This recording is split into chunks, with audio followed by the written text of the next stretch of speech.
Would you risk being arrested just to win new clients for your MSP? Sometimes when you have no money to market your business, it can feel like you're never going to achieve anything. I was in exactly this situation once, and the craziest thing happened as a result of it. I did nearly get arrested. Let me tell you how. Really, this is a lesson in lateral thinking and how powerful it is to have zero marketing budget, which is very useful for many MSPs. So jump in the DeLorean with me. It's 2002 and I'm running a music radio station in the city of Peterborough here in the UK.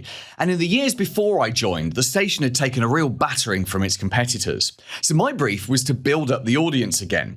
And just to test me, the large media group that owned the station gave me this budget. $0. Now I can see that was a blessing because it taught me the power of bootstrapping, where we had to do our marketing using only the existing resources we had in the station. And I learned so many valuable business lessons from that. The way you market a radio station is different from the way you market an MSP. You need an easy direct marketing strategy, such as my 3-step lead generation system. Build audiences, grow relationships, and convert relationships. You can learn more about that at mspmarketingedge.com.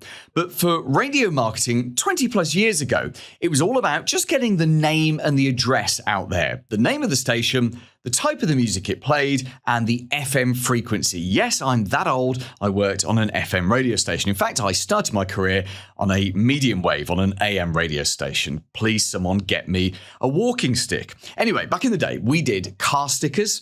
We had a couple of promotional vehicles, but I couldn't afford billboards or any kind of paid advertising. And yet I wanted to dominate the city.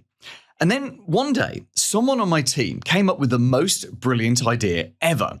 We were discussing how dirty the pavements, aka the sidewalks, were in our city, and how they needed a good jet wash, like a pressure wash. And one of my colleagues joked, maybe we should clean them. And then another colleague said, what if we did clean them, but we used a template so it left behind our logo in the street? That was such a good idea at the time. And today, this actually has a name. It's called clean advertising. It's very clever, isn't it? And the internet agrees it's legal, at least here in the UK, because all you're doing is cleaning the pavement, cleaning the sidewalk. You're just happening to leave some of the dirt behind.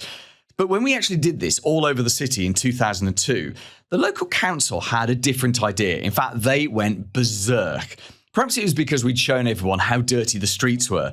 I got a series of daily angry phone calls. In fact, one council officer even threatened to send the police to arrest me for vandalism, which is just hilarious. And I didn't take those threats seriously.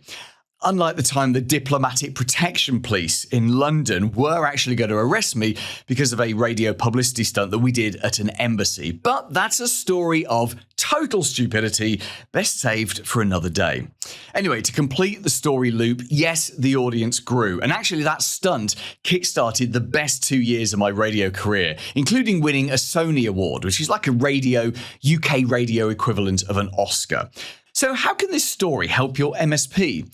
Well, as I said at the start, this is a lesson in lateral thinking and actually how powerful it is to have zero marketing budget. You don't need money to market your MSP. You just need a desire to get new clients, some ideas, and a little time to implement. Paul Green's MSP Marketing Edge.